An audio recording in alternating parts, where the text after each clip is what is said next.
2 marriages, 2 divorces, 1 band. The 4 most beautiful voices in pop music wrote love songs about each other, then wrote the breakup songs while the breakups were happening.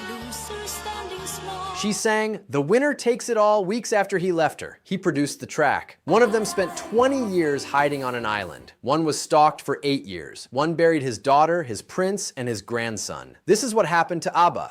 Agnetha Fältskog. She was 22 years old when ABBA formed, 22. Already a famous solo singer in Sweden, she'd had her first #1 hit at 17, writing her own songs on piano in her bedroom in Jönköping. She met Björn Ulvaeus in 1968. They fell in love. Benny and I met on tour in Sweden, and we thought that we would start writing together, and so we did. And a few years after that, Anna found me.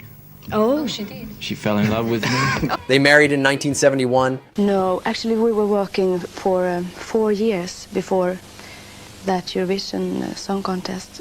We met in 1970. By 1974, they'd won Eurovision with Waterloo, and Agnetha Fältskog, the blonde one, the soprano, the one with the voice that could crack your chest open, was one of the most famous women in Europe.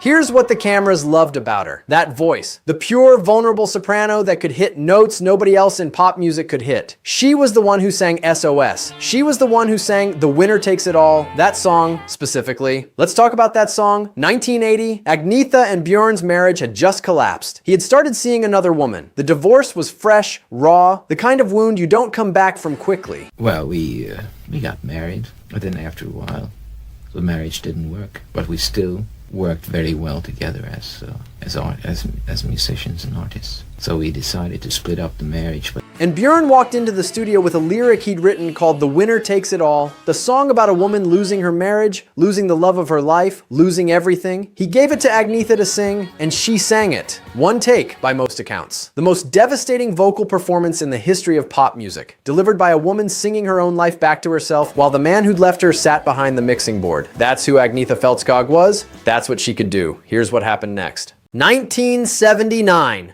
A US tour flight went through a tornado, emergency landing. Agnetha, already anxious, developed a fear of flying so severe that for the next 2 decades she refused to board a plane. Then 1983, a bus accident. Then 1994, her mother's suicide. Then 1995, her father's death 9 months later. She retreated to a small island called Eckerö outside Stockholm and essentially disappeared. And then came the stalker. A Dutch fan named Gert she had briefly dated in the late 90s. When she ended the relationship, he refused to accept it. He followed her. He moved near her property. The stalking lasted close to 8 years. Restraining orders, police involvement, years where Agnetha Fältskog, the voice of a generation, was afraid to open her own front door. She came back slowly. A solo album in 2013. ABBA, Voyage in 2021. She's 76 years old in 2026, living quietly in Sweden, net worth around $200 million,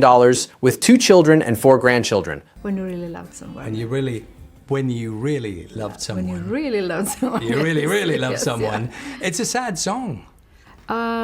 Yes, it is. The woman who sang about losing everything, lost most of it, survived it, and is still here. The woman who sang harmony. It's an amazing feeling, really, to feel so loved. Her for 8 years has lost even more, and her story is the darkest of them all. Benny Andersson. He was the quiet one, not Bjorn's kind of quiet. Bjorn was articulate, ambitious, the one who did the interviews. Benny was musician quiet, sat at the keyboard, wrote the melody, let the song do the talking. He was 25 years old when ABBA formed.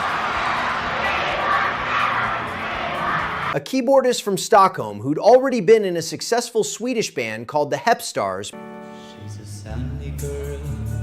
before he ever met Björn Ulvaeus. When those two sat down to write together in 1966, something happened that neither of them fully understood at the time. They found a melodic language that was half Swedish folk music, half American pop, and fully unlike anything else being made in the world. Every song you've ever loved by ABBA, Benny wrote the music. Dancing Queen,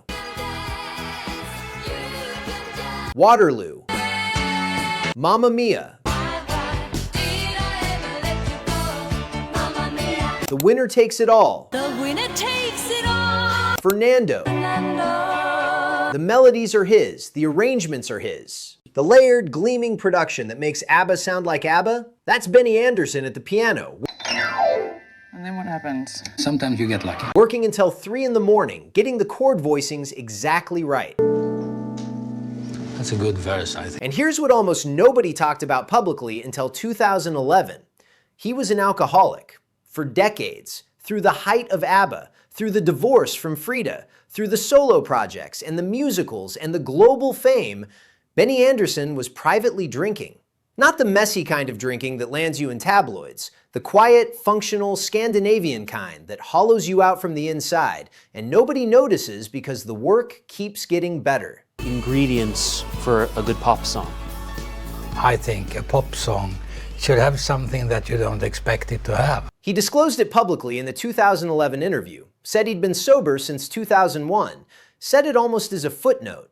The man who wrote the happiest pop music of the 20th century had spent much of it drinking himself towards something he couldn't name. Bought a house on the other side of the island. So it was very convenient during the summer to have the families here and then work during the day. Here's what he built after ABBA. The musical Chess with Björn and Tim Rice. The musical Mamma Mia, which has grossed over $4 billion worldwide. Kristina from Duvemåla, a Swedish language musical he said is the work he's proudest of. Kristina is based on a series of novels called The Immigrants by Wilhelm Moberg.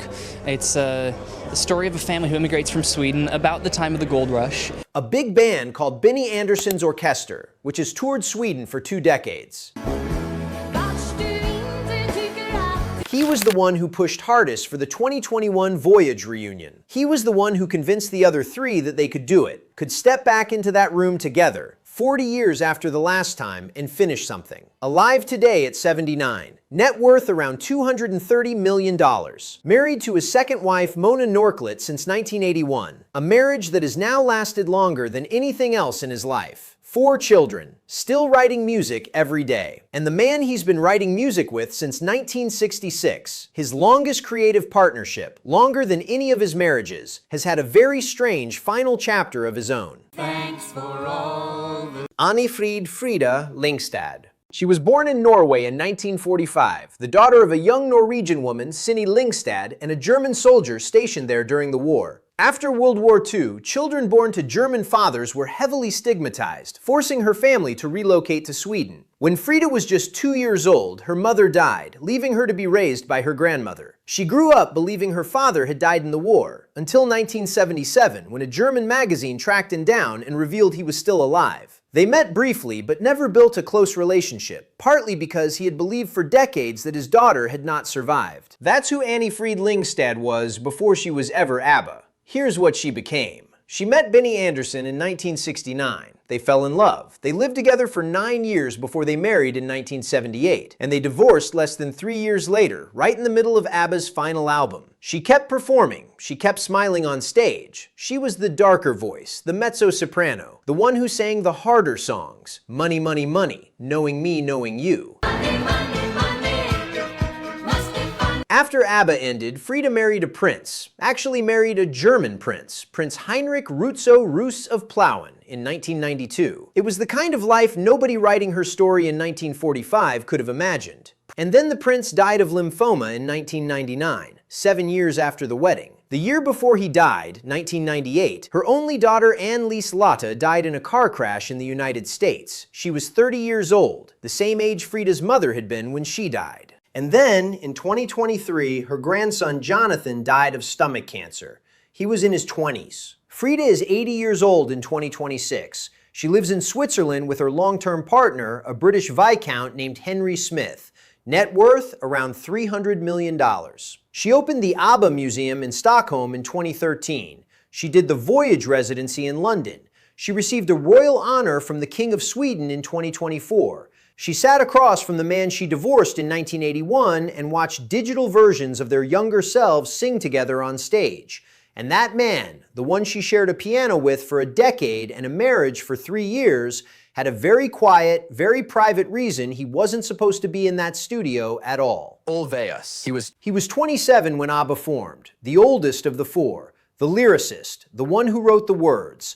And here's what you have to understand about Björn Ulvaeus to understand ABBA. He wasn't writing generic pop lyrics. He was writing diary entries. He was taking the romantic chaos inside his own marriage and inside Benny and Frida's marriage and converting it in real time into songs that sold hundreds of millions of copies worldwide. Knowing Me, Knowing You was written during his divorce from Agnetha. The Winner Takes It All was written during his divorce from Agnetha. The Day Before You Came, One of Us, When All Is Said and Done, all of it. Björn Ulvaeus sat down with the shrapnel of his own life and turned it into lyrics that Agnetha and FRIDA then had to sing. Imagine being married to the man writing those lyrics. Imagine divorcing him and then being handed the lyrics and told, sing this one. He remarried almost immediately. 1981, the year after his divorce from Agnetha was finalized, he married Lena Kellershow. That marriage lasted 41 years. They had 2 daughters. They divorced in 2022. He remarried again in 2024 to a woman named Christina Sass. 3 marriages, 4 children across them all. Here's what he built after ABBA. Everything Benny built, he built with him.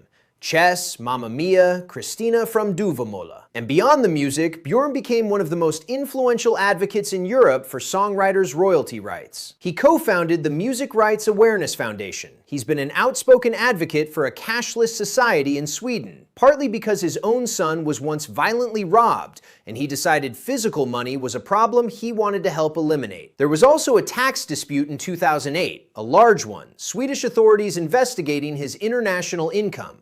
He was eventually cleared, fully cleared, but for a few years, the press wouldn't stop writing about it. And then there's the memory thing. Björn has spoken openly about having significantly worse memory than most men his age. He's forgotten large portions of the ABBA years. He said he doesn't remember writing some of the songs. He's talked about it with unusual candor for a man in his position, said it frightens him sometimes, said it's the reason he writes everything down now.